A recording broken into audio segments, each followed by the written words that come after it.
कि एक ही सेट में क्वेश्चन होना चाहिए, 150 का 150 प्रश्न एक समान होना चाहिए, जैसा कि अभी तक होता आया है। यूपीएससी में वही होता है, बीपीएससी में भी अभी तक वही होता आया है। 6 दिसंबर को सुबह 11:30 बजे बीपीएससी ऑफिस के बाहर आंदोलन करने जा रहे हैं। इस आंदोलन में हमारी ये मांग है, समस्त अभ्यर्थियों की, सिविल सेवा के अभ्यर्थियों की मांग है कि एक सेट में क्वेश्चन दिया जाए। बीपीएससी ने तर्क दिया था कि 12 लाख संख्या है अभ्यर्थियों की होगी, इसलिए हम नॉर्मलाइजेशन लागू करेंगे, लेकिन संख्या 5 लाख से भी कम है अभ्यर्थियों की, तो अब नॉर्मलाइजेशन क्यों लागू कर रहे हैं? अभी भी 4 सेट में, सभी प्रतियोगी परीक्षाओं में 4 सेट में क्वेश्चन तैयार होता है। नोरमा ग्रुप, जो सोचता है वो करता है, आपके अपने सपनों का आशियाना। 17वीं बीपीएससी पीटी परीक्षा में 3 सेट में क्वेश्चन देने की बात एक लेटर के द्वारा बाहर आई है बात, और उसमें अलग अलग कलर का जो डिब्बा यूज किया जाएगा, यानी 3 सेट में क्वेश्चन रहेगा और नॉर्मलाइजेशन लागू होगा।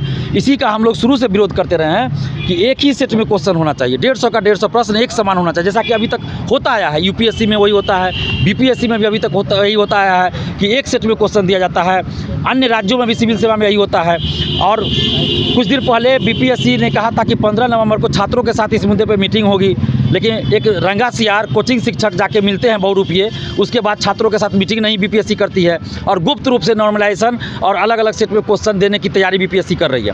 और हम लोग इसी चीज़ को लेकर कल आंदोलन 6 दिसंबर को सुबह 11:30 बजे बीपीएससी ऑफिस के बाहर आंदोलन करने जा रहे हैं। इस आंदोलन में हमारी ये मांग है, समस्त अभ्यर्थियों की, सिविल सेवा के अभ्यर्थियों की मांग है कि एक सेट में क्वेश्चन दिया जाए, यानी 150 का 150 प्रश्न 17वीं बीपीएससी पीटी में एक समान हो सभी के लिए, और नॉर्मलाइजेशन लागू नहीं हो।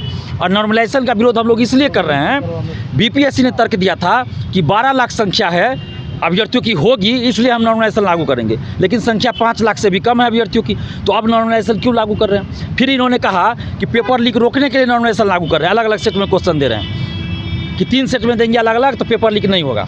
अभी भी 4 सेट में, सभी प्रतियोगी परीक्षाओं में 4 सेट में क्वेश्चन तैयार होता है, कोई एक सेट इस्तेमाल किया जाता है परीक्षा में।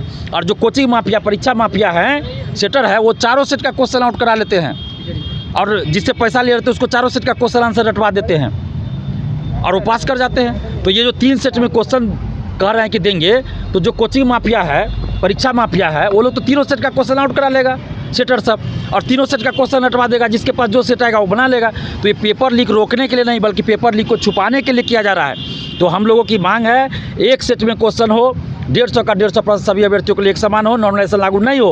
और आज तक देखा गया है, छात्र नेता बनके या छात्र जितना भी आंदोलन किया है, पुलिस लाठी से खेल देती है, लेकिन उस पर संज्ञान नहीं लेती है। तो इस बार कौन सा नया काम होगा आपके तरफ से? देखिए, हमने 2022 में भी आंदोलन किया था इसी मुद्दा पे, पटना में आंदोलन हुआ, हमारे ऊपर लाठी चली, कई अभ्यर्थियों पे लाठी चली, छात्राओं को भी गिरफ्तार किया गया था, लेकिन रात में 8-9 बजे छोड़ दिया गया। और नीतीश कुमार जी ने आदेश दिया कि जो अभ्यर्थी मांग कर रहे हैं उस मांग को पूरा कीजिए, एक शिफ्ट में परीक्षा होगी, 1 पेपर होगी। तो नीतीश जी ने आदेश दिया, 67वीं में वही हुआ, 68वीं में, 69th में वही हुआ। तो अभी भी हम लोग की मांग है कि 1 पेपर 1 शिफ्ट 1 डे एग्जाम। और नीतीश कुमार जी ने 2 साल पहले जब आदेश दिया तो उस समय 3 बार परीक्षा हुई, उसके बाद अन्य परीक्षाएं बीपीएससी, सब में तो वही चीज़ हुआ। तो क्या 2 साल के बाद बीपीएससी नीतीश कुमार जी की बातों की अवहेलना करना चाहती है? माननीय मुख्यमंत्री जी के आदेश का पालन बीपीएससी नहीं करना चाहती है? नीतीश कुमार जी का अपमान करना चाहती है बीपीएससी बार बार? ऐसा क्यों हो रहा है? और ये कोचिंग माफियाओं के कहने पर क्या बीपीएससी नियम कानून बदलेगी? तो ऐसा नहीं होना चाहिए। कौन रंगा बिल्ला है, कौन रंगा सियार है? ये बहुत से कोचिंग शिक्षक है, पटना के 3 कोचिंग शिक्षक का नाम आया, TRE 3, TRE 2 पेपर लीक के सिपाही पे अखबार में खबर छपी, लेकिन आज तक उस तीनों जो कोचिंग शिक्षक है उसका नाम क्यों नहीं उजागर किया गया? और खान सर, पटना के खान सर अकेले में मिलते हैं 4 या 5 नवंबर को बीपीएससी के चेयरमैन से, और वो बोलते हैं कि 15 नवंबर को छात्रों के साथ मीटिंग होगी, 30 अक्टूबर को मीटिंग होती है शिक्षकों के साथ बीपीएससी की, उसमें खान सर कहते हैं कि 10 से ज़्यादा सेट में दीजिएगा तब दिक्कत है, 10 से कम सेट में क्वेश्चन दीजिए तो कोई दिक्कत नहीं होगा, और नॉर्मलाइजेशन लागू कीजिए। उसके बाद देखिए बीपीएससी मीटिंग भी नहीं करती है जब खान सर अकेले में मिलते हैं। तो क्या अकेले में क्या मिले, क्या बात हुई, अभी तो खान सर और चेयरमैन साहब ही बताएंगे, लेकिन हम खान सर के बारे में कहा जा रहा है जदयू भी ज्वाइन करने वाले हैं, क्या कहें? अब देखिए, कोई नेता या कोई भी अधिकारी या कोई भी शिक्षक या कोई भी आम आदमी कौन पार्टी ज्वाइन करने करे, इससे हमें कोई लेना देना नहीं है, जिसको जो मन हो वो अलग चीज़ है। लेकिन हम छात्रों के हित पे बोल रहे हैं, तो छात्रों के मुद्दे पर खान सर ने गलत बयानबाजी किया, गलत जहां वोटिंग करना था, जब राय मांगा गया तो खान सर ने क्या कह दिया कि 10 से कम सेट में क्वेश्चन दीजिए, नॉर्मलाइजेशन लागू कीजिए, और ये बात बाहर आकर शिक्षकों ने ही बताया। तो खान सर ने यहाँ गलत किया और इसी आधार पर बीपीएससी छात्रों के साथ खड़े हो रहे हैं। आप देखिए एमसीएल का भी मुद्दा था, वहाँ भी खान सर देखिए, ये हमने पहले भी कहा, पटना के 3 कोचिंग शिक्षक कौन है वो, ये नाम आना चाहिए, ये ज़रूरी है, जो पेपर लीक में संलिप्त रहते हैं। ये नाम सरकार उजागर करे, उस पर कार्रवाई खान करे। सर की तरफ इशारा कर रहे हैं। अब इशारा हम किसी की तरफ नहीं कर रहे हैं, लेकिन आना चाहिए, नाम आना चाहिए ना कि कौन है वो 3 शिक्षक। जब पटना का नाम आ गया और वो फेमस शिक्षक करे तो कौन है शिक्षक, ये नाम सरकार का काम है, सरकार उजागर करे। यादव आपका सपोर्ट किए, वो कह रहे हैं कि सरकार नहीं मानती है तो इस मुद्दे पे हम लोग आंदोलन करेंगे, कैसे देखते हैं? देखिए, अब तेजस्वी यादव जी हम लोग के आंदोलन के समर्थन में बोले हैं, चलिए धन्यवाद देते हैं उनको, लेकिन आ जाता है, किंतु परंतु आ जाता है इसमें कि जब वो सरकार में रहते हैं तब क्यों नहीं सुनते हैं।